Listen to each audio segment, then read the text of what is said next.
Ah, c'est vraiment gênant, vraiment. J'en ai beaucoup sur les épaules. Mais effectivement, écoutez, c'était en 1994 qu'on avait lancé le RQEA, le réseau d'enseignement sur l'asthme. On avait persuadé le gouvernement du Québec que c'était une nécessité d'avoir un tel réseau et j'attribue tout le succès de ce merveilleux réseau vraiment à tous ceux qui travaillent comme Patricia et les collaborateurs d'arrache-pied pour essayer de former justement les gens, d'essayer d'enseigner aux patients. Alors, il y a eu des milliers, des dizaines de milliers de patients qui ont justement bénéficié de ces interventions éducatives qui sont si importantes et qui sont même plus importantes que toute la haute technologie qu'on a dernièrement. C'est incroyable encore comment on investit insuffisamment en prévention et en éducation, alors que c'est la base de tout. Alors, félicitations aussi pour tous ceux qui font un travail dans les milieux respectifs là, pour aider les gens atteints de maladies respiratoires. Et effectivement, le RQESR, c'est un vieux rêve. Là. En fait, en 2000, quand le RQAM a été formé à partir du RQAA, on espérait que rapidement, ça devienne un réseau d'éducation pour l'ensemble des maladies respiratoires et c'est fantastique. Deux petites annonces en partant. J'aime ça faire des annonces. Telles que l'a mentionné Patricia, la chaire de transfert de connaissances dont je m'occupe avec Alexandra Lausier produit plein de matériel éducatif et de matériel qui pourrait vous être utile. Il y a le kiosque en arrière, mais il y a aussi le site web, le www.coeurpoumon.ca, où il y a plusieurs vidéos, documents, une foule de choses. Et si vous avez des choses à suggérer également pour ajouter au niveau du site web pour vous aider, gênez-vous pas. Et dernière annonce, c'est que l'année prochaine, comme plusieurs d'entre vous le savent, la réunion annuelle du RQESR et de l'Association pulmonaire du Québec, qui est un collaborateur fantastique, de même que l'Association des pneumologues et 26 associations de médecine respiratoire à travers le monde vont tous se réunir pour une assemblée annuelle à Québec pour on appelle ça la biennale, c'est le Congrès international en santé respiratoire. Alors, on s'attend à avoir entre 1000 et 1500 participants à Québec et cette réunion annuelle fera partie de ce grand happening de la santé respiratoire mondiale à Québec en octobre 2017. Alors, j'espère que vous allez tous être là et faites la publicité. C'est un événement qui ne se reproduira pas avant très longtemps. Ça va être fantastique. On m'a demandé ce matin de parler de l'asthme chez l'athlète et bien sûr, je suis certain que vous êtes toutes des athlètes, toutes et tous des athlètes, et probablement que plusieurs d'entre vous font de l'asthme. Donc, c'est un sujet qui pourrait vous intéresser. Je ne pense pas avoir de conflit d'intérêt spécifique pour cette présentation. Bien sûr, comme vous savez, je travaille beaucoup en recherche sur l'asthme et les médicaments et toutes sortes de choses, mais pour l'asthme et l'exercice, je ne pense pas. Je vais essayer de vous donner au cours des prochaines minutes les données les plus récentes sur la prévalence des causes de l'asthme chez l'athlète. Quand on parle de l'athlète, ce n'est pas seulement les athlètes olympiques. On en suit plusieurs centaines d'athlètes olympiques dans notre milieu, mais c'est tous les athlètes de bas ou de haut niveau, de tous les niveaux. Et on va discuter un peu comment ça fonctionne, l'asthme à l'exercice, comment est-ce qu'on peut le contrecarrer, quels sont les effets aussi de l'entraînement de haut niveau sur le système respiratoire. Et il y a beaucoup de recherches également dans ce domaine-là dont je vais vous faire part. Mais auparavant, il faudrait peut-être s'entendre sur les termes, parce qu'il y a toujours des gens qui discutent un peu c'est quoi vraiment l'asthme d'effort comparativement au bronchospasme d'effort, etc. Alors, on s'entend en général pour dire que, vous savez que dans l'asthme, il y a des symptômes et de l'hyperréactivité bronchique. Donc, cette tendance qu'ont les bronches à réagir plus facilement à peu près tout ce qui nous entoure. Alors, on peut dire que l'hyperréactivité bronchique, c'est la variante, c'est l'anomalie physiologique de l'asthme qui amène la stigmate qu'on mesure par la spirométrie ou différents autres tests, donc l'obstruction bronchique variable. L'asthme d'effort comme tel, habituellement, on réserve le terme à quelqu'un qui fait justement un bronchospasme à l'effort, mais qui est déjà asthmatique. Alors, il y a à peu près 80% des asthmatiques qui font de l'asthme d'effort, ce qui reflète un peu le fait que beaucoup ne sont pas bien maîtrisés, mais en fait, presque tous les asthmatiques peuvent, à un moment donné ou l'autre, suite à un exercice physique, faire un bronchospasme, d'autant plus qu'ils sont mal maîtrisés. On réserve le terme, cependant, bronchoconstriction à l'exercice à la chute des débits expiratoires qui peut se produire suite à un effort physique chez quelqu'un qui n'avait pas nécessairement un diagnostic d'asthme ou qui n'a pas de symptômes qui sont générés par le bronchospasme. Alors, dans certains cas, c'est une forme d'asthme très léger. Dans d'autres cas, c'est probablement une étape préliminaire à l'apparition d'un asthme symptomatique. Mais souvent, on voit ça dans les cohortes d'études épidémiologiques. Par exemple, les gens font des tests d'exercice à tout le monde. Il y en a une grande proportion qui n'ont pas de diagnostic d'asthme, puis qui se disent correct, puis que ça ne cause pas tant de problèmes que ça. Ils ne rapportent pas de symptômes, mais qui ont vraiment une chute significative des débits. Alors, comme je vous dis, c'est peut-être une forme plus légère du phénomène d'asthme d'effort, mais où il n'y a pas de diagnostic.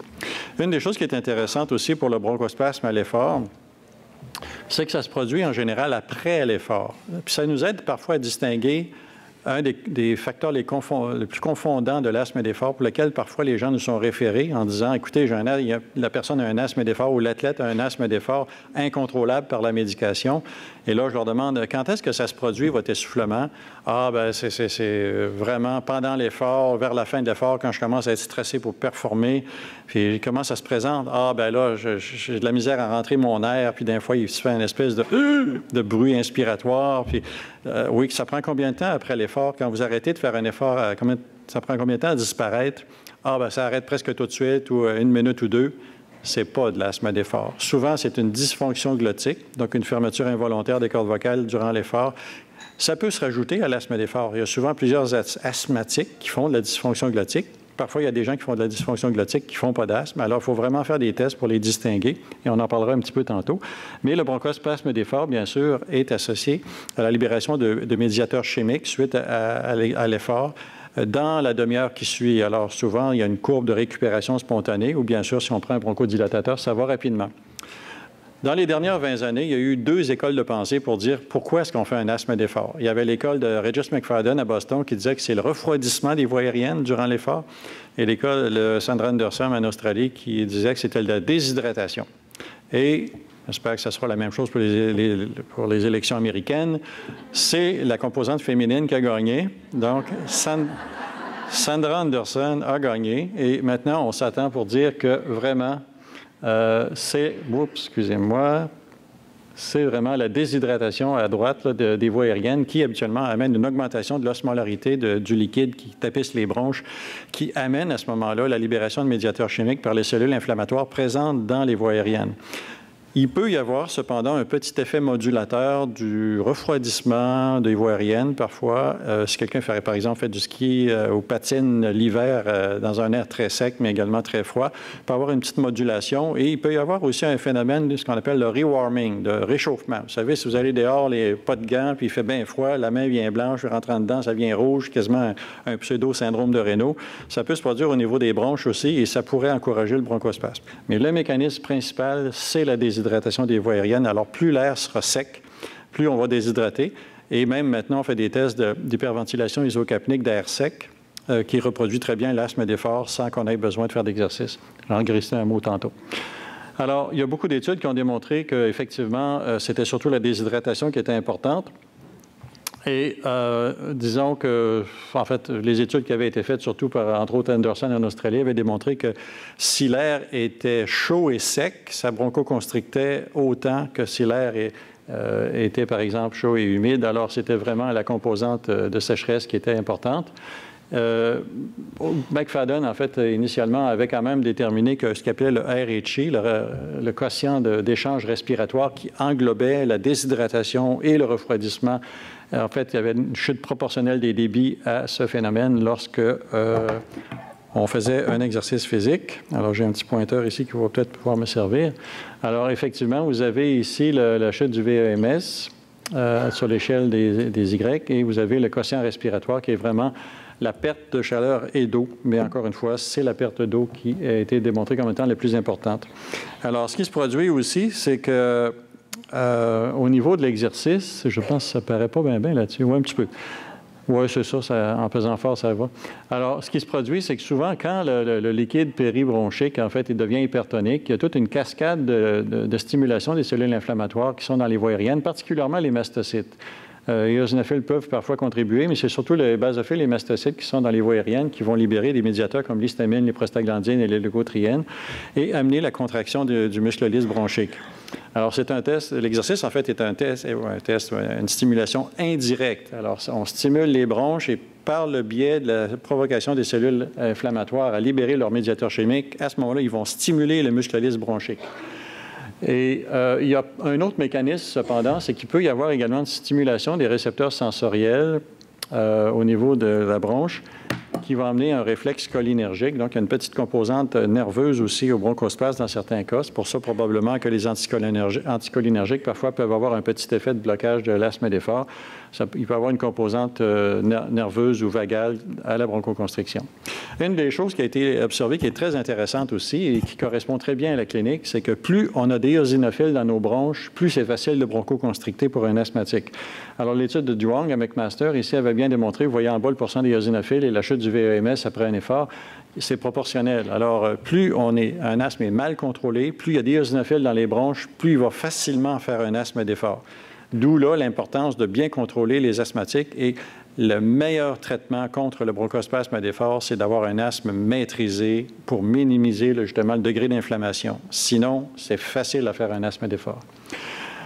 On s'est rendu compte dans les dernières années, dont ici avec l'étude de Eichenberger, en fait, je pense qu'il y a un B au lieu d'un G, c'est un Suisse qui a fait une méta-analyse de toutes les études qui avaient porté sur les effets de l'exercice régulier sur l'asthme. Vous savez, souvent, autrefois, les gens disaient « Moi, je fais de l'asthme, donc je ne peux pas faire d'exercice. » Ils venaient nous voir pour avoir un billet pour les exempter de faire d'exercice à l'école. Alors, je leur donnais leur billet, mais c'était marqué dessus « Il faut absolument qu'ils en fassent plutôt que de ne pas en faire. » Alors, l'étudiant était bien surpris quand il donnait ça à son professeur à un moment donné, s'il n'avait pas regardé dessus, qu'est-ce qui était écrit. Mais on se rend compte de plus en plus que tous les malades atteints de problèmes respiratoires doivent être des athlètes. Ça, les gens, quand il y a un POC presque terminal qui vient me voir, je leur dis, vous devriez être un athlète. Ils me regardent en voulant dire, bon, il est complètement fou. Ou encore, un asthmatique sévère vient me voir, il a tellement de la misère à marcher un pied devant l'autre, très mal contrôlé. Je dis, il faudrait que vous soyez un athlète.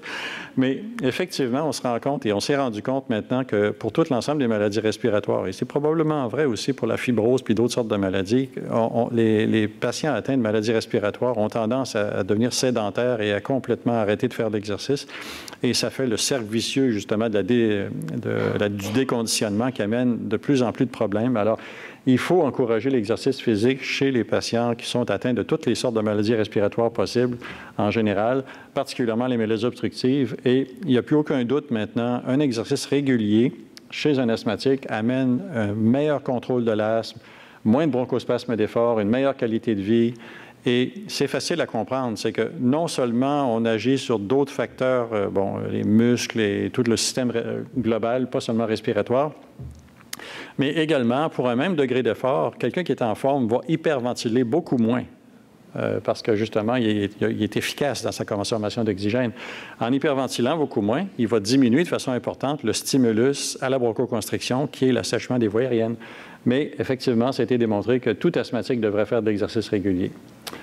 Il y a une chose particulière aussi, c'est que les athlètes de haut niveau, cependant, font beaucoup plus d'asthme que les autres. Et autrefois, les gens disaient oui, mais c'est parce que, vu qu'ils sont asthmatiques, on suggère de faire de l'exercice ou parfois d'aller en piscine, faire de la natation.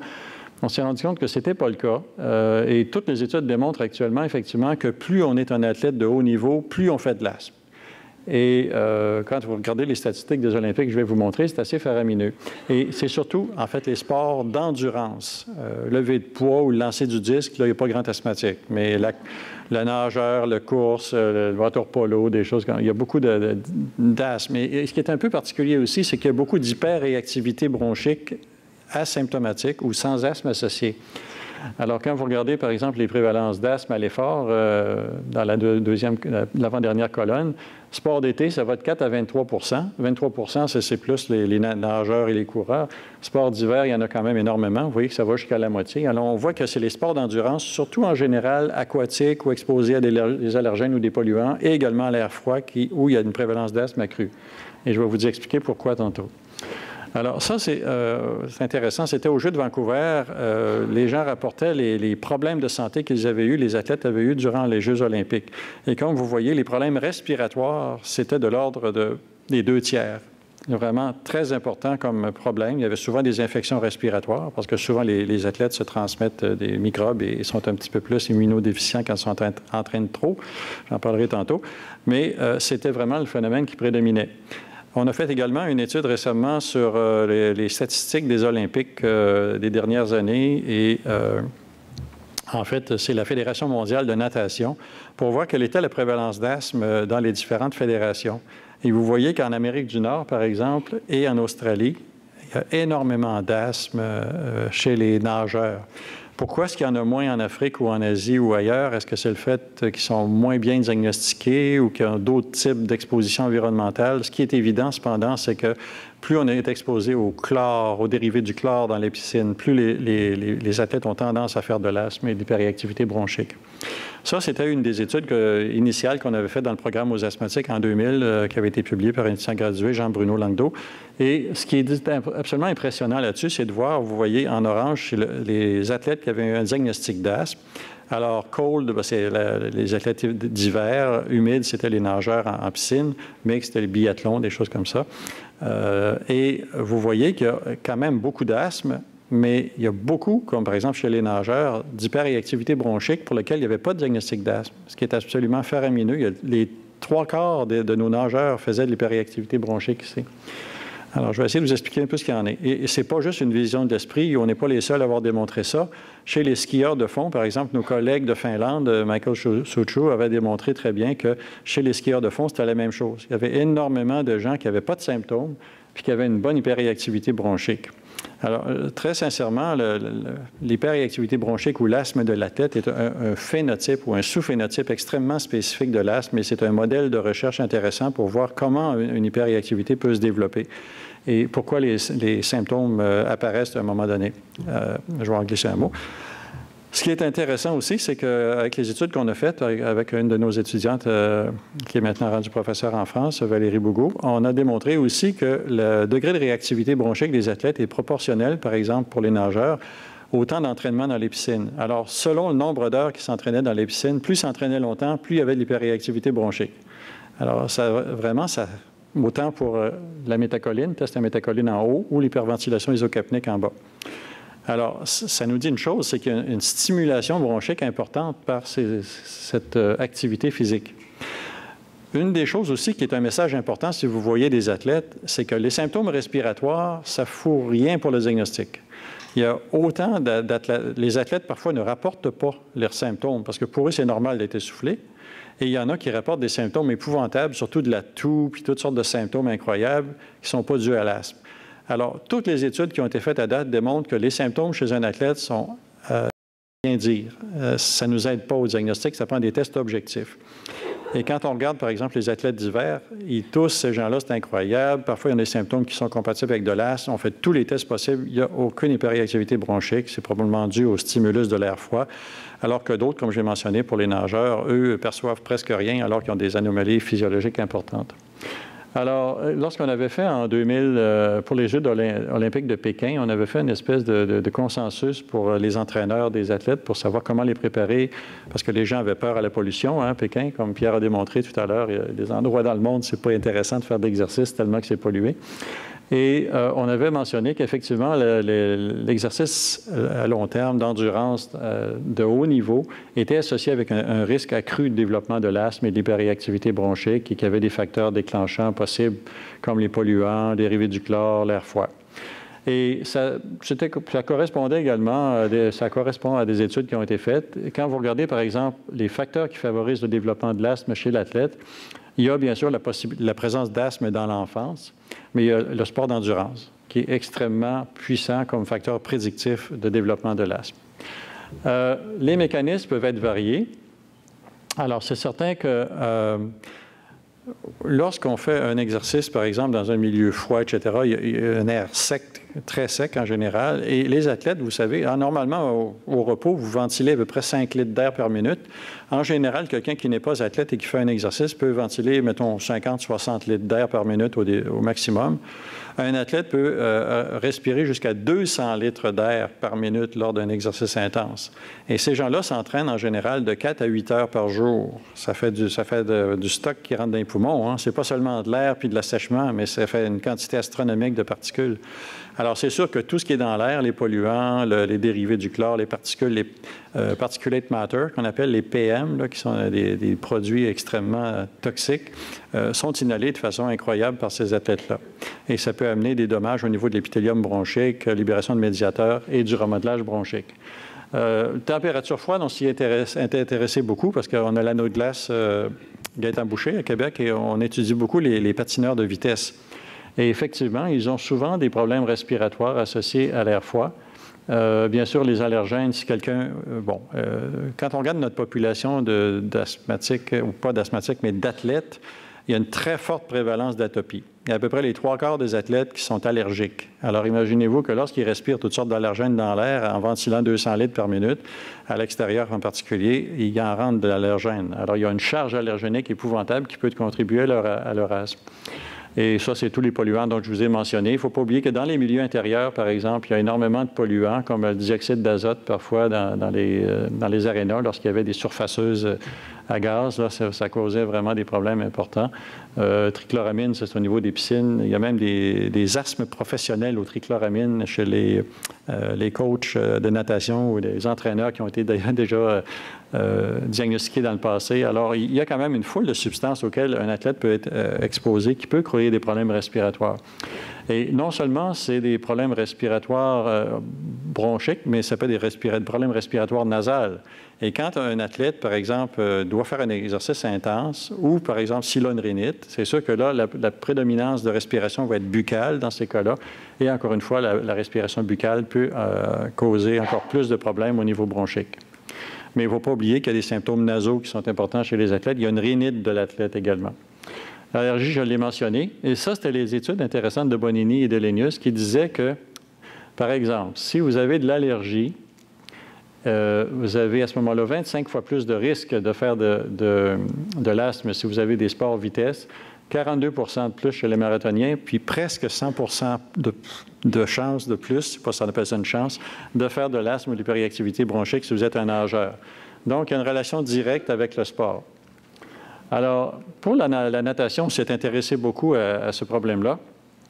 Et autrefois, il y a eu une espèce de controverse en Belgique par le professeur Bernard de l'Université de Louvain, je pense, qui disait que l'augmentation de la prévalence de l'asthme chez les enfants était due au cours de natation chez les bébés et les très jeunes enfants, probablement que dû à l'exposition aux dérivés du chlore, ça fragilisait leur voie aérienne et qu'ils développaient plus facilement de l'asthme et de l'allergie dans le futur. Bon, il y a eu des études qui ont contredit un peu ce phénomène-là. La conclusion de tout ça, c'est que probablement que pour un sport récréatif, si vous avez un jeune enfant qui est asthmatique même ou qui n'est pas asthmatique, le risque que l'exposition à la natation dans une piscine pour un sport récréatif lui cause des problèmes est minime. Ça peut donner un petit effet irritant, surtout s'il est asthmatique et il n'est pas bien contrôlé. Mais ce n'est pas supposé vraiment de contribuer à l'apparition d'un asthme ou à l'augmentation de la sévérité d'un asthme. C'est vraiment lorsqu'on s'entraîne de haut niveau où ça peut causer des problèmes.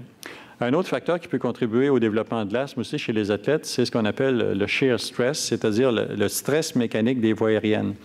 Vous pouvez vous imaginer que si quelqu'un respire 200 litres d'air par minute, là, les voies aériennes, là, ça bouge quelque chose de rare. Hein? Et le moindrement qu'il y ait un petit peu de contraction à ce moment-là, ça cause un stress mécanique très important au niveau de l'épithélium qui peut amener à ce moment-là le développement de fibres de cytokines fibrogéniques, là, des produits qui vont encourager le développement, par exemple, de changements structuraux au niveau des bronches.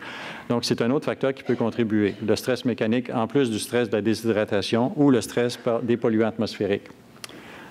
On a fait plusieurs études, croyez-le ou non, il y a des athlètes de haut niveau qui ont accepté d'avoir des biopsies bronchiques par endoscopie. Ça démontre à quel point, entre autres, c'est Michel Laviolette, notre collègue qui faisait ça, qui était bon pour les persuader. Surprenamment, il y en a même qui sont revenus faire des biopsies bronchiques. Et on s'est aperçu, en fait, vous avez en fait à gauche les contrôles, dans le milieu, c'est les nageurs avec ou sans hyperactivité bronchique, et à droite, c'est des asthmatiques légers qui ne sont pas des athlètes. Et quand on regarde l'ensemble des cellules inflammatoires, en général, par exemple, il y a plus de neutrophiles chez les athlètes que chez les autres. Pour les eosinophilies, c'est un peu intermédiaire, mais il y a quand même des athlètes qui ont un peu d'éosinophiles également, et ça dépend toujours. Ceux qui ont une hyperactivité bronchique ont un peu plus d'éosinophiles. Ça, c'est un petit groupe de nageurs, mais les autres études qu'on a faites sur d'autres types d'athlètes sont semblables. Mastocytes, il y en a plus également chez les athlètes. Donc, il y a quand même quelques cellules inflammatoires de plus. Mais ce qui était le plus impressionnant chez les athlètes, c'était le remodelage, c'est-à-dire les changements structuraux bronchiques. Et si on regarde, par exemple, les composantes de protéoglycans ou de collagène au niveau des bronches, même les asthmatiques, par exemple, même les nageurs qui n'avaient pas d'hyperréactivité bronchique ici, démontraient des phénomènes de déposition de collagène ou de protéoglycans sous la membrane basale. Donc, on voit qu'il y a un remodelage qui se fait. Et mon hypothèse, c'est que, bon, ces gens-là, probablement, suite à l'atteinte de leur épithélium bronchique par les dérivés du chlore, vont libérer justement des cytokines fibrogéniques, faire du remodelage bronchique. Mais s'ils n'ont pas trop d'inflammation par-dessus, probablement que ça donne simplement un petit changement de la fonction des voies aériennes qui fait qu'il y a une hyperréactivité bronchique, mais qu'elle est très peu ou pas symptomatique. Mais si jamais il se rajoute beaucoup d'inflammation, s'ils sont allergiques ou que, bon, ils se développent une éosinophilie, probablement que les deux ensemble fait qu'ils deviennent symptomatiques. Mais c'est assez impressionnant et j'ai eu le malheur de présenter ça au dernier jeu du Commonwealth en Écosse il y a 2 ans, où les gens faisaient valoir l'importance pour tout le monde et même les athlètes de faire du sport. Il y avait la princesse Anne qui était dans la salle, d'ailleurs, qui écoutait ça. Puis à un moment donné, quand je leur ai décrit tous les dommages bronchiques que le sport de haut niveau faisait aux asthmatiques, ils étaient tous là. Alors, là, j'aurais dit, énervez-vous pas, là.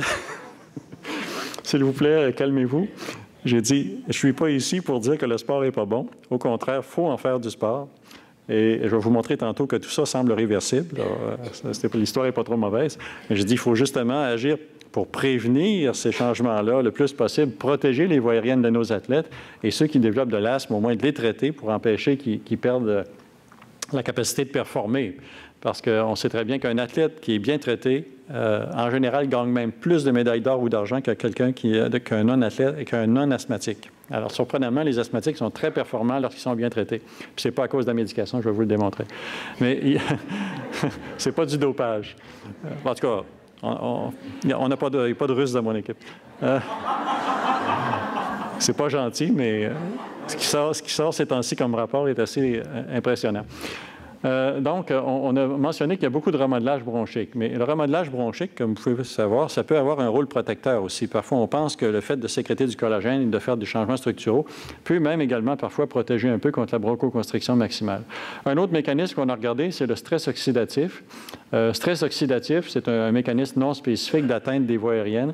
Et on s'est rendu compte que dans les nageurs, suite à une séance d'entraînement intense, il y avait des évidences d'augmentation du stress oxydatif mesurées par certaines substances comme les isoprostanes au niveau de l'air expiré. Donc, on voit que ça peut être peut-être un facteur qui endommage un peu les voies aériennes. Donc, il y a plusieurs mécanismes qui sont impliqués chez les athlètes que je résume un peu ici. La déshydratation, le stress oxydatif. Il peut y avoir parfois de l'inflammation s'il y a de l'allergie ou d'autres facteurs qui contribuent à ça. Probablement que ça passe beaucoup par l'atteinte des cellules épithéliales, mais il y a aussi beaucoup de facteurs modulateurs de ce fameux cascade de mécanismes. Ce qui est intéressant, comme je vous ai dit, puis heureusement que j'ai mentionné ces deux prochaines diapositives-là, sans ça je me serais fait lyncher lorsque j'ai présenté, c'est que les phénomènes qu'on voit semblent en grande partie réversibles. C'est-à-dire qu'entre autres, encore une fois, chez nos nageurs, on a regardé ce qui se passait lorsqu'ils arrêtaient la compétition, lors de la saison, par exemple, lorsque ça termine, la compétition. Et il y en a énormément, il y en a plusieurs, plus de la moitié qui normalisent leur réactivité bronchique. Alors, c'est un peu comme l'asthme saisonnier. Vous savez, il y en a qui font seulement de l'asthme dans la période de pollinisation des arbres, par exemple, puis le reste de l'année, ils n'en font pas ou pratiquement pas. C'est un peu comme ça pour l'athlète. C'est comme une maladie occupationnelle. C'est-à-dire que pendant qu'ils compétitionnent, ils font des périactivités bronchiques et parfois ils font de l'asthme. Puis lorsqu'ils arrêtent de compétitionner, ça disparaît chez plusieurs d'entre eux. Il y en a quelques-uns chez qui ça reste, probablement parce qu'il y a d'autres facteurs contributoires. Peut-être qu'il y a encore un chat à la maison auquel ils sont allergiques, là. Mais très souvent, ça disparaît. Alors, c'est phénoménal, c'est bizarre. Puis pourtant, on a regardé sur les biopsies bronchiques de ceux qui avaient arrêté de compétitionner, puis il y a encore du remodelage, mais il y a moins d'inflammation. Alors, c'est vraiment un phénomène qui semble en partie transitoire chez ces gens-là. Donc ça, pour moi, c'est rassurant. Ça correspondait à des études qui avaient été faites en Scandinavie aussi, qui disaient que les athlètes qui prenaient leur retraite, il n'y avait pratiquement pas d'asthme ou pas d'hyperréactivité bronchique. Donc, une grande proportion de ces athlètes vont normaliser leur fonction pulmonaire. Alors, au moins de ce côté-là, c'est intéressant. Il faut faire attention lorsqu'on fait le diagnostic d'un asthme chez l'athlète. Comme j'ai dit, les symptômes, on ne peut pas se fier à ça. Ça donne strictement rien. Ça peut être n'importe quoi. Alors, il faut absolument faire des débits expiratoires. Puis, souvent, c'est embêtant parce qu'un nageur peut avoir un VEMS à 160 de la présite. On ne sait pas pourquoi. Ça, c'est fascinant. Alors, tout est fascinant chez les athlètes. Mais il y a des athlètes qui ont des VEMS à 160, 180 de la prédite. Comment est-ce qu'ils réussissent à faire ça? C'est impressionnant. Alors, quand ils vont à l'urgence avec un VEMS à 120 ils peuvent être drôlement constrictés. Alors, parfois, on ne peut pas se fier au VEMS chez un athlète. Il faut toujours regarder c'est quoi son VEMS maximal. Alors, encore une fois, si vous avez un nageur qui a un VMS normal, faites attention, il est peut-être bien malade et il n'est pas contrôlé. Alors, il faut vraiment regarder ça. Et la majorité du temps, il faut faire un test de provocation bronchique. J'ai laissé quelques articles que j'avais publiés avec Paul O'Byrne dans le New England sur la table en arrière, ceux qui s'intéressent, mais on détaille un peu tous ces tests-là. Mais en général, on fait toujours un test à la métacholine ou une hyperventilation isocapnique pour les détecter. Je vais en parler un peu plus. Et de plus en plus, on fait bien sûr des mesures inflammatoires non invasives, comme Pierre a parlé ce matin. Mais les athlètes, c'est du monde sec. Pas juste sec d'un bronche, sec partout. Ils ne crachent pas. Ils ne sont pas capables de cracher. Alors, je pense qu'il y a à peu près moins de 5 % de nos athlètes, même après la provocation avec salin hypertonique, ne sont pas capables de produire une expectoration pour l'analyser. Donc, on est pris, entre guillemets, avec la mesure du monoxyde d'azote expiré, le FeNO, qui est un autre test qu'on peut faire pour mesurer leur degré d'inflammation bronchique, mais c'est quand même très intéressant. Je vais passer très rapidement les critères de diagnostic de l'asthme. C'est les mêmes que chez les personnes non athlètes. Alors, plus que 12 % de réversibilité, 200 ml. Encore une fois, faire attention aux valeurs supranormales chez l'athlète. Pour ce qui est des tests de provocation, souvent les gens nous réfèrent à un patient, même mes collègues nous disent « Écoute, j'ai un patient ici, là, j'ai un athlète, je suis certain qu'il fait de l'asthme d'effort, mais sa métacholine est négative. » Alors, il faut savoir que chez un athlète, métacholine, c'est un test direct. La métacholine agit directement sur le muscle lisse. Les autres tests, comme l'effort, l'hyperventilation isocapnique, c'est indirect. Ça reproduit ce que l'effort fait. Ça stimule les cellules inflammatoires à libérer des médiateurs. Un athlète peut avoir un test à la métacholine négatif, mais il peut avoir un test indirect positif qui va nous prouver justement que c'est un asthme d'effort. Alors, si on a un test direct négatif, on fait un test indirect. Si on a un test indirect négatif, on fait un test direct. Alors, on essaie de faire les deux si jamais il y en a un qui est le premier négatif. Donc, il y a une espèce de variabilité dans ça. Puis même parfois, les deux types de tests peuvent être négatifs. À ce moment-là, ce qu'on fait, c'est qu'on fait un test terrain. C'est que, bon, l'hiver, ce qu'on faisait, c'est qu'on allait à l'anneau de glace, par exemple, chez nos patineurs, on traînait un spiromètre, puis on leur faisait faire leur ronde habituelle d'entraînement, puis on mesurait le VEMS après. Ou si on n'a pas la possibilité de faire ça, on leur donne un débitmètre de pointe, puis on les mesure avant et après l'effort. Et si on a une chute de plus que 10 à 15 % en général, là, on a minimum 10, on peut penser vraiment qu'il y a la stigmate d'obstruction bronchique variable qui indique la présence d'une hyperréactivité bronchique et nous suggère à ce moment-là qu'un traitement pourrait être utile. Alors, il faut faire attention parce que c'est différent des autres. Et ça, c'est une petite étude qui avait justement reflété ça par Pedersen. Vous voyez, en haut, c'était l'hyperventilation isocapnique.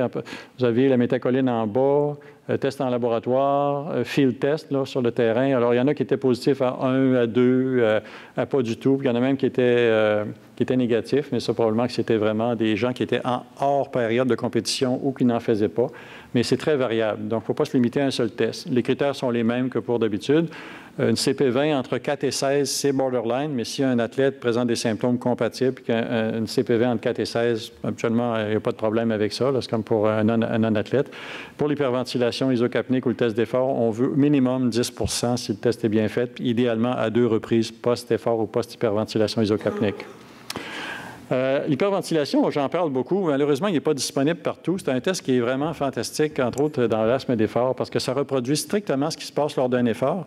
Mais si vous faites pédaler un athlète, par exemple, en laboratoire, en passant, on n'en fait plus, parce que la dernière fois qu'on l'avait fait, il avait brisé le bicycle, parce que il pédalait tellement fort que l'ordinateur a sauté, puis le bicycle a cassé. Alors, souvent, pour sauver notre équipement, on fait de l'hyperventilation isocapnique, c'est-à-dire qu'on les fait hyperventiler. En fait, heureusement, on leur donne du CO2 par une bonbonne pour pas qu'ils perdent connaissance, mais on les fait hyperventiler parfois jusqu'à 25 fois le VEMS minimum là, pour vraiment donner une bonne stimulation. Et ça reproduit strictement le mécanisme qui amène l'asthme d'effort. Alors, si ça constricte, à ce moment-là, on accepte plus que 10 %, mais encore une fois, il y a différentes gradations là, qui sont indiquées ici. Test terrain ou labo, il faut faire attention, parce que si on fait un effort trop long, les gens passent par-dessus leur bronchoconstriction. Par exemple, vous avez, à Pékin, une athlète qu'on n'avait pas vue à la clinique, dont je ne mentionnerai pas le nom, plusieurs s'en souviennent, était supposée de gagner la médaille d'or au vélo de montagne. Et elle avait gagné toutes sortes de compétitions. Et je la regardais à la télévision, justement, lorsqu'elle compétait. Et à un moment donné, à peu près 7 minutes après avoir débuté sa course à haute intensité, Il y a quelqu'un devant elle qui a fait un bris mécanique, elle a été obligée d'arrêter.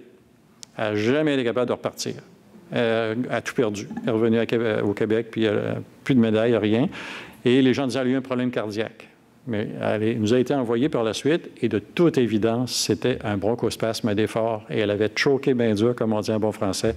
Et probablement que c'était le fait que lorsqu'elle s'entraînait, elle faisait sa compétition, il y avait un réchauffement qui était fait, qui amène une période réfractaire, donc elle bronchoconstricte moins.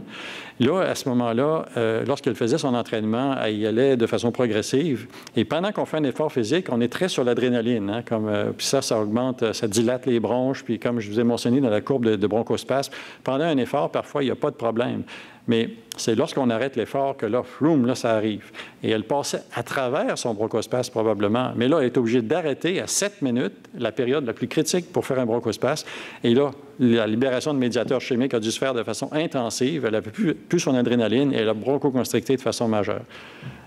Donc, c'est un peu le reflet de ce qu'on fait. Alors, il faut faire un test qui n'est pas trop long et qui est très intense en général. Alors, si les tests sont négatifs et que vous êtes persuadé que cette personne-là fait de l'asthme d'effort, on la reteste. Ça peut parfois parce qu'elle n'était pas en exposition allergénique ou qu'elle était hors période de compétition. Ou sinon, c'est peut-être une autre condition. C'est peut-être une dysfonction glottique ou d'autres choses. Alors, mesure de l'inflammation bronchique, j'en ai parlé. C'est surtout la fraction expirée du monoxyde d'azote qu'on fait. On fait toujours des tests d'allergie. Bon, radiographie pour éliminer un autre diagnostic. Ça, je ne vous en parlerai pas plus longtemps. C'est ce que je viens de vous mentionner. C'est l'article du New England où on avait résumé un petit peu l'investigation. Alors, juste un petit mot rapide sur les conditions associées à l'asthme chez l'athlète. C'est la même chose un peu que pour n'importe quel asthmatique, là. Les toux. La toux, ça, c'est un fichu problème. Hein? Puis comme les gens, entre autres mes collègues, savent que je m'intéresse à la toux, ils m'envoient toute leur toux. Parce qu'il y a quelque chose de plus tannant que quelqu'un qui tousse, puis on ne sait pas pourquoi. Mais chez l'athlète, la toux est souvent due à son sport. L'air sec, là, ça fait tousser. Hein? Mais c'est sûr que souvent, il y a une rhinite, il y a un stovas, il y a un syndrome de toux original des voies aériennes supérieures. Alors, dès qu'on leur traite ça, souvent, la toux disparaît, c'est pas de l'asthme. Ou il peut y avoir du reflux gastro-œsophagien. Les athlètes, ils refluent tous. Parce qu'ils ont tellement de pression mécanique importante au niveau de l'abdomen et du thorax, ils font du reflux, puis ça peut causer une toux. Parfois, on se rend compte aussi qu'il y a des bronchites éosinophiles maintenant. C'est supposé d'être la 4e ou 5e cause de toux chronique maintenant, la bronchite éosinophile.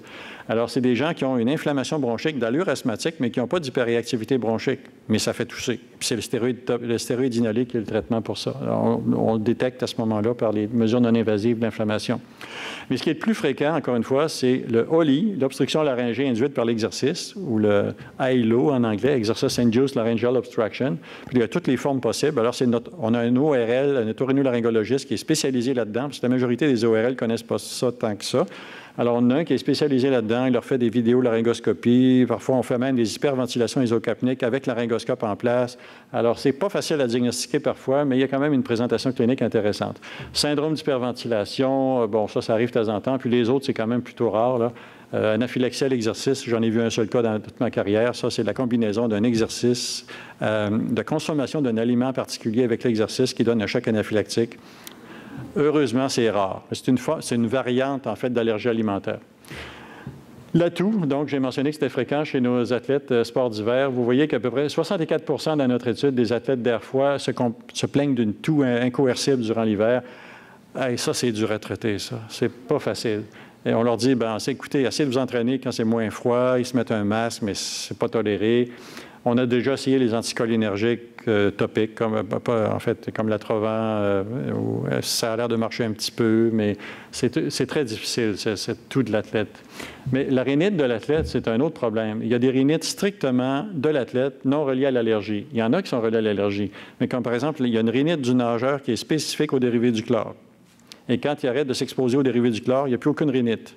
Encore une fois, c'est des types de rhinites qui sont souvent non éosinophiliques et qui ne répondent pas très bien aux stéroïdes inhalés. Dans ces cas-là, souvent, ce qu'on fait, c'est qu'on donne de l'Atrovan nasal, donc un anticholinergique nasal. Parfois, ça peut fonctionner, surtout s'il y a une forte composante d'écoulement nasal postérieur associée. Mais c'est un problème fréquent. Alors, le stovage, j'en ai parlé. Les traitements, je viens d'en parler. Dans certains cas, les antihistaminiques de première génération pourraient être intéressants, mais il faut faire très attention parce que l'autre fois, je me suis fait avoir parce qu'autrefois, on avait du chlortripolon, qui était de la chlorphényramine, qui était un antihistaminique de première génération. Mais maintenant, ils ont gardé le même nom, puis ils ont changé complètement la substance. Au lieu d'être du chlorphényramine, C'est un nouveau, c'est d'un style réactine, là, un antihistaminique de dernière génération, plus de la pseudoéphédrine. Premièrement, les antihistaminiques de dernière génération, comme la réactine, ça n'a aucun effet sur la toux non spécifique, à moins que ce soit une allergie qui cause la toux due à la rhinite. Et la pseudoéphédrine est contre-indiquée, défendue par les mesures antidopage chez l'athlète. Donc, il faut faire très important à ça. Il ne faut pas leur donner des médicaments comme ça sans trop savoir. Donc, souvent, de toute façon, je me réfère surtout à l'hypertropium nasal pour ce type de problème-là. Les infections sont fréquentes chez l'athlète et ça a été bien prouvé que lorsqu'ils s'entraînent très fort, ils ont une période d'immunosuppression. Typiquement, par exemple, après un marathon. Les marathoniens vont tous attraper une infection respiratoire. On dirait qu'à ce moment-là, leurs lymphocytes ont trop couru, puis là, ils marchent à genoux, puis ils ne sont pas capables de se défendre contre l'infection. Alors, le lymphocyte est comme la personne, est fatigué. Et facilement, puis le problème aussi, c'est que tous les athlètes, en général, se promènent dans le même autobus. Quand c'est la période d'influenza, ils se partagent tous les virus dans l'autobus, puis là, ils arrivent tous malades. Alors, ils ont une immunosuppression, puis en plus, ils ont un contact commun, facile, voyagent beaucoup et sont souvent infectés. Alors ça, c'était un modèle intéressant qui a été développé qui démontrait justement la période d'immunosuppression lorsqu'on avait une très forte période d'exercice très intense. Le reflux, j'en parlerai pas très longtemps, c'est fréquent chez l'athlète, ça se traite par les inhibiteurs des pompes protons comme le Pentoloc, un peu comme tout le monde, mais il faut toujours y penser. L'obstruction laryngée, j'en ai parlé tout à l'heure, j'en parlerai pas plus longtemps. Et je vais vous parler surtout de la prise en charge. Alors, c'est sûr que ce sont des patients particuliers, les athlètes. Et je ne parle pas juste des athlètes olympiques. N'importe quel athlète s'entraîne quotidiennement, régulièrement. Il y a des déplacements fréquents pour ce qui est des athlètes internationaux. Il faut faire attention au règlement antidopage. Et encore une fois, comme j'ai dit, ce n'est pas facile de juste évaluer les symptômes. Alors, c'est toutes des choses très particulières. Alors, il faut toujours confirmer le diagnostic par les tests que je vous ai montrés. Toujours vérifier la présence de plein de comorbidités associées. Et ça, ils ont beaucoup de comorbidités fréquemment, dont celles que j'ai mentionnées. Toujours essayer d'avoir un contrôle maximal de l'asthme, parce qu'encore une fois, c'est la meilleure façon de prévenir le bronchospasme d'effort. Il faut les éduquer. Julie Turmel, chez nous, fait un programme d'éducation fantastique pour les athlètes qu'elle va vous mettre sur un site web très prochainement, là, ceux qui sont intéressés. Alors, il va y avoir un programme d'éducation pour les athlètes fantastique pour tout leur expliquer sur les maladies respiratoires associées à l'asthme et l'asthme. Il faut essayer de voir si on peut minimiser les facteurs déclencheurs, surtout chez ceux chez qui on peut intervenir. Et il faut parler à l'entraîneur et aux patients, hein, parce que vous savez, l'entraîneur, c'est le bon Dieu. Alors, si on ne parle pas à l'entraîneur, l'athlète, il ne voudra pas faire ce qu'on lui dit. Il faut que l'entraîneur soit d'accord. D'ailleurs, toutes les études qu'on a faites, c'est parce que l'entraîneur avait dit à ses athlètes, allez participer à l'étude, ils sont tous venus. Alors, l'entraîneur est très important là-dedans. Critères de maîtrise, c'est les mêmes que chez les non-athlètes. Alors, encore une fois, faites attention parce que pour le besoin de bêta-2 agonistes, c'est comme pour les non-athlètes. C'est qu'un besoin de bêta-2 agoniste rentre dans les critères de maîtrise. Alors, il ne faut pas que les athlètes, autant que les non-athlètes, aient eu besoin d'un bêta-2 agoniste plus que 2-3 fois par semaine, y compris les doses prises avant l'effort. Sinon, l'asthme n'est pas suffisamment contrôlé. L'avantage, par exemple, de ça, c'est que nos athlètes sont facilement contrôlables en général par une petite dose de corticostéroïdes inhalés. Ils n'ont pas besoin en général de prendre des bêta-2 très fréquemment, même s'ils s'entraînent tous les jours. Le but, c'est qu'ils n'aient plus besoin de prendre de bêta-2 agonistes avant l'effort. Alors, si on fait un warm-up, comme on dit en bon français, avant, ça, comme j'ai mentionné, ça peut couper le bronchospasme d'effort pour n'importe qui. Ça induit une période réfractaire. Déjà, ils dégranulent probablement un petit peu leur médiateur chimique, et lorsqu'ils font le vrai effort intense, ça répond moins. Bon, ça, c'était la preuve de ça. Je ne le montrerai pas plus longtemps. Pour les nageurs, le problème qu'on a, ce n'est pas le chlore qui est dans la piscine. Bon, en partie, c'est en mettre trop, c'est correct, mais c'est l'interaction avec le chlore et les particules humaines, de peau, l'urine, différentes choses. Alors, toutes ces protéines humaines-là qui interagissent avec le chlore font des chloramines. Alors, s'il n'y a pas de mesure d'hygiène, ou qu'il y a un petit peu trop de pipi dans la piscine, là, à ce moment-là, ça fait énormément de trichloramine et c'est vraiment terrible. En Scandinavie, il y a quelqu'un dans la salle de douche qui oblige les gens à prendre leur douche. Il y en a un qui voit qu'il n'a pas pris sa douche, il ne sait pas laver les pieds, là, il ne rentre pas dans la piscine. Mais au Québec, n'importe qui fait n'importe quoi, bien souvent, malheureusement. Alors, c'est une mesure préventive, malheureusement. Alors, ça, il y a des gens qui vont à la piscine à marcher de même. Hein? Alors, imaginez-vous que c'est peut-être pas terrible pour les autres. Hein? Alors, je pense qu'au Québec, on a encore besoin de faire des mesures un petit peu plus intenses de prévention. Pour ce qui est du traitement, comme j'ai mentionné, la majorité des athlètes, heureusement, ont besoin d'une petite dose de corticostéroïdes inhalés comme traitement. Habituellement, ils n'ont pas besoin de grand-chose d'autre. Et on essaie de minimiser autant que possible l'utilisation des bêta-2 agonistes. Il y a des gens qui me disent, oui, mais si on donne un bêta-2 à longue action, ils vont être protégés pendant longtemps. Mais le problème, c'est que jamais utiliser un bêta-2 à longue action pour prévenir l'asthme d'effort. Pourquoi?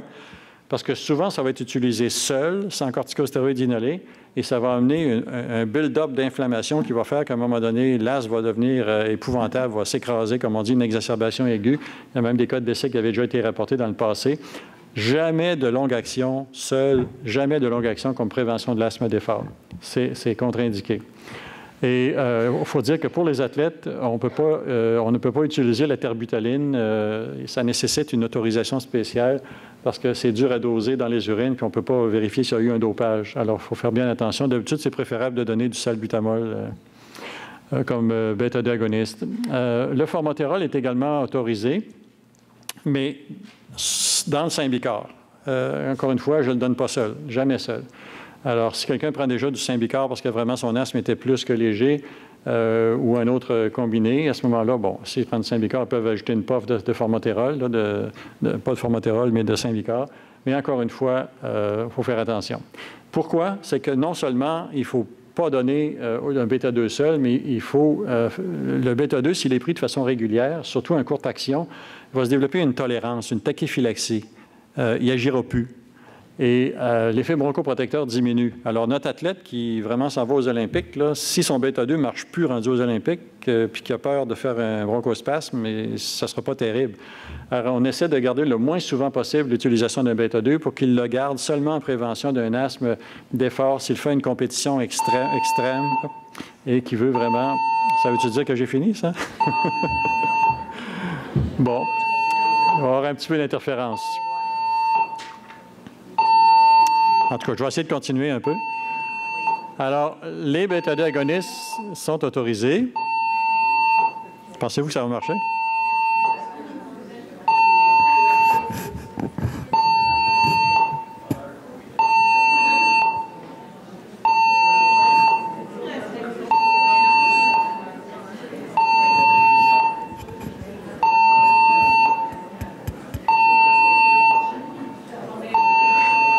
Je vais essayer de faire un petit bout, puis je voudrais garder du temps pour les questions, là.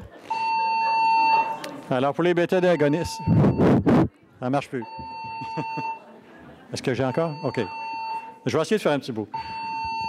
Pour les bêta-2 agonistes, comme le salbutamol et le formoterol, il y a des niveaux dans les urines qu'il ne faut pas dépasser. Actuellement, les gens ont le droit de prendre jusqu'à 2 bouffées 4 fois par jour, ce qui est beaucoup trop, là.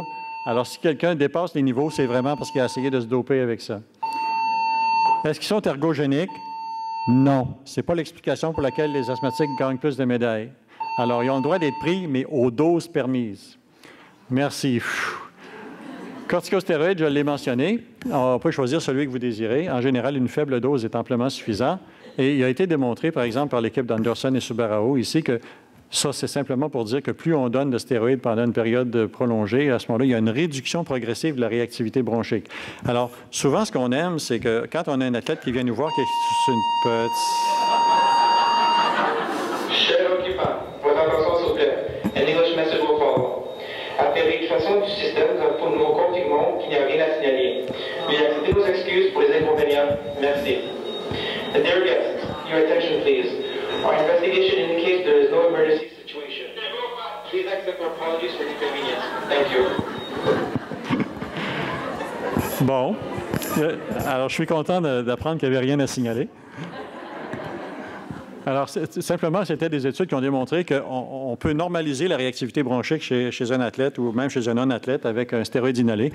Et c'est ce qu'on veut. Alors, parfois, par exemple, quand Alex Hervé venait nous voir parfois pour son ski de fond et qu'on faisait une hyperventilation puis qu'il était négatif, on était content parce qu'on a réussi à normaliser sa réactivité bronchique et on sait qu'à ce moment-là, quand il va compétitionner à moins 20 contre les Russes, là, bien, ils ne feront pas de bronchospasme. Alors, c'est pas mal intéressant. Pour les stéroïdes, ils sont autorisés, mais la prednisone, elle, si jamais il y a une exacerbation, est interdite en compétition, mais elle est permise hors compétition. Alors, si un athlète, par exemple, a fait une exacerbation majeure de son asthme, il a eu besoin de prednisone le mois passé, c'est correct encore, mais pas pendant la compétition. Les antileucotriènes sont parfois intéressants comme médication d'ajout. Comme à Pékin, par exemple, on avait envoyé pas tous nos athlètes avec du singulaire parce qu'il y a un effet protecteur contre les polluants atmosphériques d'un certain côté. En général, le stéroïde inhalé est suffisant, mais comme on voulait vraiment les booster complètement au point de vue protection, là, on a ajouté un peu de singulaire. Alors, dans certains cas qui tolèrent mal les stéroïdes inhalés ou qui ne veulent pas en prendre, ça peut être une alternative. Montelukast, par exemple, dans le traitement à long terme, est un petit peu moins efficace pour le traitement des athlètes. C'est le stéroïde inhalé qui est le plus efficace. Symbicort, ça peut être utilisé. On peut utiliser la stratégie SMART, comme j'ai mentionné, une dose de base avec une dose au besoin, mais encore ici, on essaie de minimiser la consommation. Tachyphylaxie, j'en ai parlé. C'est exactement simplement un graphique qui démontrait la perte de tolérance aux médicaments.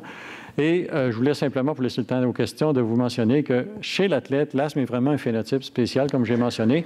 Et avec une de nos étudiantes, en fait, qui est maintenant rendue pneumologue, qui va venir nous rejoindre bientôt, Andréane Côté, on est en train de phénotyper l'asthme chez l'athlète. Et on s'aperçoit que chez l'athlète, il y a un phénotype spécial, mais il y a des sous-phénotypes particuliers selon le type de sport. Alors, l'asthme du nageur semble différent de l'asthme du coureur, qui semble différent de l'asthme du patineur de vitesse. Ça retouche un peu ce que Pierre disait tout à l'heure. Il y a des asthmes multiples, et même chez l'athlète, il y a toute une sous-catégorisation d'asthme qu'on est en train de faire. Ça devient fascinant. Mais je vous ai donné les grands principes. Alors, il y a sûrement une contribution du sport dans le développement de la maladie. Il faut faire attention aux débits. Parfois, il y a des débits supranormaux. Il faut faire toujours des tests de provocation autant que possible. Vérifier s'il n'y a pas une dysfonction glottique, d'autres choses.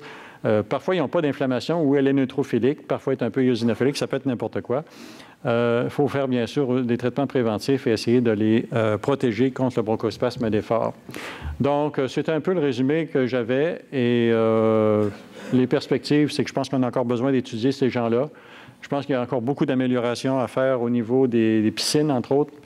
Pour les non-athlètes, je pense que quand même, il y a des effets irritants de ces choses-là. Chez les jeunes asthmatiques, par exemple, qui nagent, ça peut parfois donner des symptômes incommodants vers leur asthme.